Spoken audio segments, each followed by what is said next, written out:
It's a good time to be a Spider-Man fan because Marvel just rebooted Spider-Man and they brought back the Ultimate Spider-Man, and he's amazing. So the story kicks off in a cold January morning. Peter Parker takes a look at himself in the mirror and he's like, Peter Parker, you're not getting any younger. So he puts his clothes on, makes his way towards the living room, and there we see his two kids, Richard and May Parker. Richard named after his dad and May named after his aunt. So, as he starts walking around the kitchen, pouring himself a cup of coffee, he's like, thank God for Mom. And then we see MJ making her entrance. She tells him that, Tiger, you're looking a little rough around the edges. You didn't really come to sleep last night either. And then as they're talking, May takes this shiny looking sphere and takes it to play with it. And Peter snatches it away from her, telling her that, nope, kiddo, that's not a toy. MJ notices that it seems like Peter's got something on his mind, and she's like, do you want to talk about it? And Peter's like, yeah, I do, but not now. I've got places to be. And fast forward, Peter's at the office talking to Betty Brand, and as they start talking, we hear someone screaming Peter Parker. And it's J. Jonah Jameson doing his good old Parker routine. But he walks past Peter, which is weird. But in the next panel, we see him screaming Parker at Ben Parker, the managing editorial at the Daily Bugle. Ben's alive. We see Ben questioning why Jameson's screaming Parker because he can hear him perfectly fine. And then Jameson tells him how they have a meeting with the editors, the management, and everyone, all the 9 yards. And that if he wants, he could postpone it, make it a bit more later on. But then Ben's like, no, I'll be there on time. You don't need to do that. And as they're talking, Peter makes his way into the room and asks Ben if he's ready. And then Ben's like, I was ready 15 minutes ago. Where were you? And Peter's like, well, it's probably because I was neither on time nor early. And that's why he was late. And they really have a bond that's, being established here by Hickman. And, Peter's being a smartass, and he's like, you guys need to have a show of your own. And Jameson's like, who needs a show? We have our own paper. And as they're walking away, Jameson's like, hold up, Peter, where is your tie? And Peter's like, I don't wear. I don't wear them. Actually, I don't think I owned them either. And Jameson starts taking his own tie off and putting it on Peter. And as he's doing that, Peter's asking Jameson how Ben's doing. And Jameson just goes on to say, how tough son of a gun your Uncle Ben is. And, we don't really sit around and talk about our feelings. So if you think, we'll just keep an eye out on any cracks if we see. But if you really are worried about him, you should ask him yourself. Fast forward, we see that Ben and Peter are walking in a mass, and Peter starts asking him that, everyone's worried about you. Ben replies that, everyone doesn't worry about me, and we've been in the paper business for as long as I can remember. So Peter, do us both a favor and just ask it right away. And then Peter's like, fine, well, I'm worried about you because you haven't talked about the incident at all. You haven't talked anything since. And here Ben basically starts talking about that, Peter was 15 since he lost his parents, that him and May never tried to replace them, and that Peter might be the only one that knows how he feels, and how that, even with every day that passes, the pain, the memory, none of it goes away. And then Peter's like, yeah, I understand. So as they're walking over to the mass, we see Matt Murdock. He's not Daredevil, because this universe, the Ultimate Universe, is rebooted. But Murdock, he's a father here, he's a priest. He starts going on about the Stark terror attack, in that how people will forget him, they'll forget, his name and everything, but no one will forget their loved ones, and their memories will live on and on. And after he finishes his talk, he gives the mic over to Harry Osborn. We find out that Harry's dad, Norman Osborn, and his mother both died. And then he starts bringing up a memory about him and his dad playing baseball, even though they both hated it. And later on, as he goes on, he keeps saying that, it's just not fair. It's not enough. That people took their future away and all they're expected to live with is just memories. So he kind of ends the whole event with a sourness. Moving on, we see Peter and his family and how they're talking about Harry. And then Peter asks NJ if you know the guy, if you know Harry. And then she's like, yeah, I knew the guy back long ago, but it was just once and he really seemed like a different person. And then Peter's like, yeah, Ben even interviewed Norman Osborn, but he never really could get a good read on the guy. Then we move back to the Bugle, and how as Peter and Ben make their way back, they see just Jameson raging on in the conference room, and he just throws the paper around and he's like, I quit.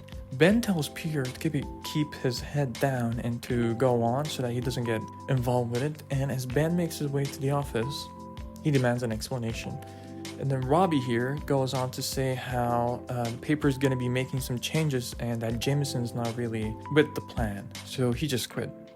And Ben's like, what kind of changes? Well, and how do you feel? And then Robbie's like, I have 2 years left for my maxing out my pension. So Ben goes on to ask what the changes are. And then Robbie proceeds to say that they're gonna basically reduce any news relating to the Stark terror attack because, the advertisers aren't really with it. Ben is like, how do you think I should feel about that? And then the entrance of Wilson Fisk. He owns the Daily Bugle at this point, which is crazy. Fisk goes on to say that, there's a vacuum in power now, and congratulations, Parker, you're basically promoted.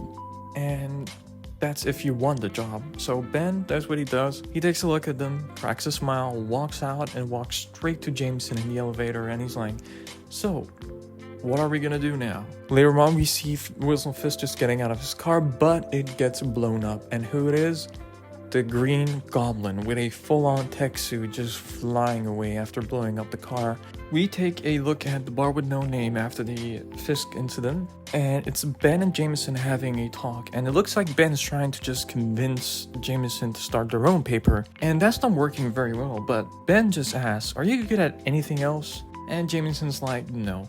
And then they start talking about how they need a name, they need fire insurance and everything. Ben is like, we're gonna do it differently this time. We're gonna only talk about the truth. And Jameson just starts laughing, and he's like, it doesn't work like that. The paper does not work like that. And, there's things such as justice, but in the entire universe, there's only one thing that he knows for sure. And that there's no truth in the news, and there's no news in the truth. So, it's a dirty business, and that's not how it's gonna work, because Jameson is the experienced one. He's way more experienced than Ben could be in this state. And then Ben is like, alright, how about we just do one thing? We promise not to lie. And then they both just agree to it. And as they make their deal, kind of official, so Peter makes his way towards them, and they're like, look who decided to join us. And Peter starts basically talking about how it's a mess at the Bugle, and that, everything's just not working at all. It's like a jungle out there. And Jameson's like, it's what we do, did you get up to, did you get caught in any of this, is what Ben asks. And he's like, no, Robbie's in charge of the stuff, and he knows that I do a good job, so he still has his job.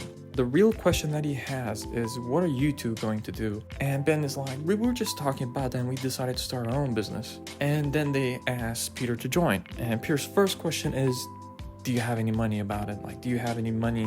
Then Jameson's like, that's a day 2 problem, Peter. Tonight I'm a man who is right with the world. He walks away, and then Peter and Uncle Ben start having a convo, and he's like, I gotta know, how did you blow up your entire life over like one evening?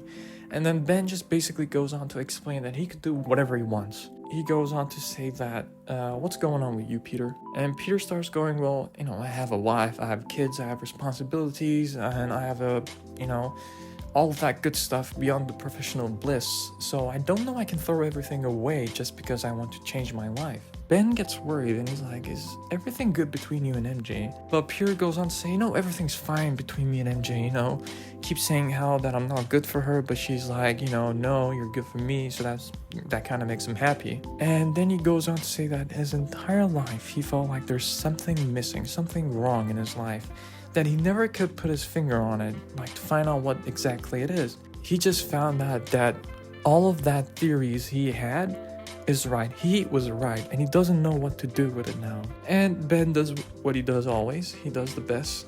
And he's like, did you ever heard of the saying that inaction is action? And he just goes on to explain that it's a garbage way of saying don't spend your life waiting for something to happen. Make it happen.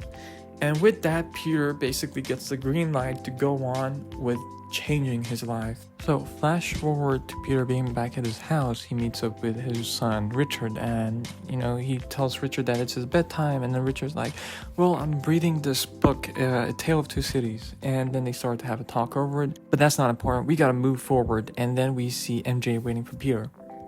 And Peter starts explaining to her everything that happened today about how his uncle and Jameson just started their own thing in the span of 3 hours and how that they're total maniacs. And then later on after work, he just had to go and check up on Ben. And, MJ's like, yeah, you had to. If you didn't do that, you would have been worried all day. Peter and MJ start having the talk that they promised they would have earlier on at the start of the day. And Peter's like, I'm gonna say something, but I want to be fully sure before I say something that I can't take it back. And MJ's like, well, when I quit to start my own business last year, you were on board 100%. And we got kids and everything, the bills, it might be tough, but why would you think for a second that I would not be behind you? And then Peter's like, no, I need change. And then she's like, oh, that, well, I know you, Peter, and that you're an amazing husband and just lights out as a father, but you've been walking around for years with a cloud hanging over your shoulder. So she basically knew that he had all those theories of his life not being, like, something missing from his life. So she knew all of that, and that she's like, you put on a good face, but you're not satisfied with who you are. Then she's like, do you know what you have to do? And Peter's like, I think so, yes. She asked him if it's gonna change anything between us, and Peter's like, never. But she's like, well, that settles it. I'm going to bed, and you go get him, Tiger. Now, we see the same sphere that I told you guys right about the start of the story. We see the same sphere and Peter walking to the roof, and as he's looking down on it, we have a flashback of what happened last night. And what happened last night was a box just appeared in Peter's room and started having this electricity, and then started having this hologram of Tony Stark, and that he's sending this to Peter from 6 months into the future, and he just tells him about the attempt on him, his life and his companions, and they only had seconds to escape, and that he's sorry that he can't be any more specific than that, but he's being careful because this world is complicated and it's dangerous than he could ever think, and there's a component of faith to this that is frankly unavoidable. And all he can say that, please listen carefully. Then Tony starts to explain that inside it's a Picotech stealth suit to mask his identity and a bioorganic catalyst for him to undergo post-human transformation. And he's like, what's that supposed to mean? So 20 years ago, you were supposed to be bitten by a radioactive spider, and this would have given you amazing powers, and with that, you would have become one of Earth's most prominent superheroes. And instead, a great evil traveled through time and erased almost all of the heroes from this world from existence. And he did that so that he could use Earth as an experiment. And then he asked Peter, these people stole your future. They robbed you of your destiny, and the question is, do you want to take it back? And then Peter's like, I want it. He takes a look at the tube with the spider, he lets it bit him, and then we get this amazing transformation into him being Spider-Man with this black suit, and it is amazing. And with that, we got the Ultimate Spider-Man back.